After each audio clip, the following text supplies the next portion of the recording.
Welcome everyone to a new Mobile Legends lane matchup video. Today we are going to look at the Gloo vs Uranus matchup. Many people of you are aware that Gloo is currently one of the most picked and banned hero on the XP lane right now because of his amazing laning skills and teamfight potential to pick off the enemies, junglers or mages or any squishy heroes.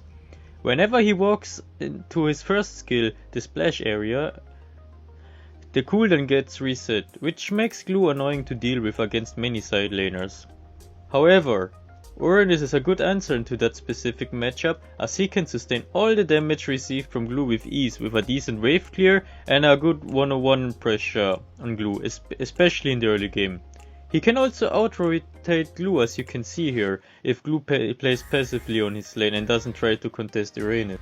But obviously you need to stay cautious on the side of Uranus, as you aren't that tanky yet in the early game and can easily get bursted down from burst damage based enemies, heroes such as mages or most junglers.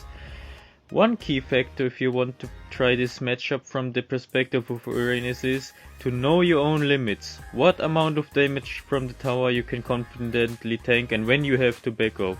It is also important to note that depending on your emblem and build, you will either run into mana problems or tankiness problems for the first few minutes. I decided to go for the easier emblem and build on Uranus, as with this setup you can't do much wrong and practice this matchup on your own. You need the knowledge about your limits in the early game, as this build and setup is one of the most squishiest for the start of the game.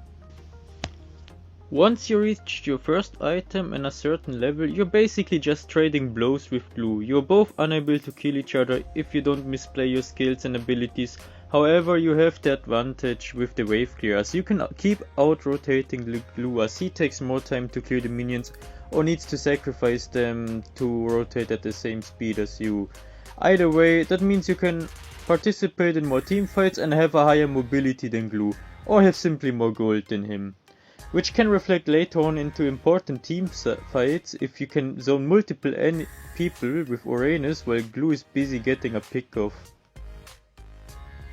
In this gameplay footage you see what happens if both heroes decide to go all out in the early game.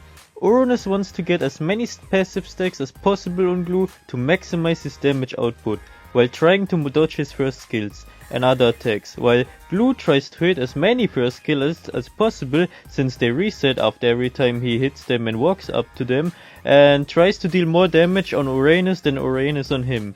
You shouldn't go into that matchup from either side thinking you can easily smash this. You have to respect the opposite hero's potential and back off if the received damage exceeds what you can sustain, as you can see here in this footage. All in all, we can conclude that from the perspective of Uranus, you need to know your own limits on how much you can tank damage from the enemies and from the enemies' towers. Secondly, your comfortable setup, as simply copying one you cannot handle or does not suit your playstyle won't help you improve on the sideline. Thirdly, stack the passive as much as possible while trying to evade the damage from Gloo. And lastly, respect the enemy's hero's potential. You have to keep the current gold situation and level situation always in mind before thinking on engaging him in an all-out fight. Now let's move on and view this matchup from the perspective of Gloo. Honestly, it wasn't that easy for me to find footage from the perspective of Gloo vs Uranus, as most teams either ban Gloo or first pick him themselves when they get a chance on him, or simply don't think about Uranus when he's being picked. But in this footage I got severely punished for my lack of enough mechanical practice with Gloo vs good players, so keep me slack there in that department, as I just started playing Gloo 2 weeks ago. Here you can already see Uranus immediately rotating to a blue buff, as I was still busy clearing the minions as to not fall behind in gold. What you really want to avoid as Gloo is falling behind too far, as you need your items as soon as possible, or else you're simply dead weight for your team later on in teamfights because you're just getting bursted. However, not at all cost. Obviously, as you can see that they forced me to take unfavorable decisions after another. Either lose the minions and recall to base and survive, and give the enemy side laner even more gold up on my tower, as he was pushing it constantly whenever I wasn't there, or risk dying by clearing the minion waves as much as possible while trying to dodge all skills and survive all possible ganks from the enemy team. As you can see, it was a really tough match for my side. This wasn't the prettiest display of skills from the side of Gloo, as I apologize for this. Lance punished me hard in the early game, but this wasn't my only problem. Since I went for this tank emblem combined with this build, I struggled also a lot with mana and had to be really resourceful with my skills. I went for the tank emblem as to have more sustain in the early game, as the passive of the consecutive blast from the tank emblem gave me at least some sort of damage, regardless on whether it was a good or a bad match. But as you can see, this plan backfired a lot, as I was forced to use too many skills in a too short period of time and even had to recall at some point, which was disastrous in another moment, not this one. Because I lost my life in this match already twice, I fell behind hard in gold, and even when I tried to trade with Uranus, he simply ignored me and just went straight for my tower. What you try to avoid is letting the enemy minions into the tower range. Just keep them barely outside, as to not let the enemy Uranus push it for free. This is an important detail, as in many matches between tanky side laners, at least one of them can ignore the damage received at some point and just push the tower at hand.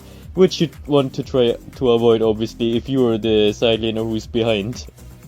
All in all, we can conclude that from the perspective of Gloo, it is important for you to not fall behind too far in gold, as this will heavily impact your gameplay for the rest of the game. Secondly, don't let the minions enter your tower, as Uranus can easily sustain your damage and mostly ignore you while he's pushing the tower. Thirdly, you and Uranus have different objectives in this game. Your objective as Gloo is to get important pickoffs in teamfights and get solo kills on squishy heroes in those teamfights, or distract their damage dealers, while Uranus simply wants to zone and wants to get attacked to distract as many enemies as possible. Hopefully you enjoyed this tutorial video, as it was really not easy to get the video material for this based from ranked games and 5Q versus actually good and decent teams in Europe. Please like and share this video and hit the subscribe button as to not miss any future ML videos. See you next time.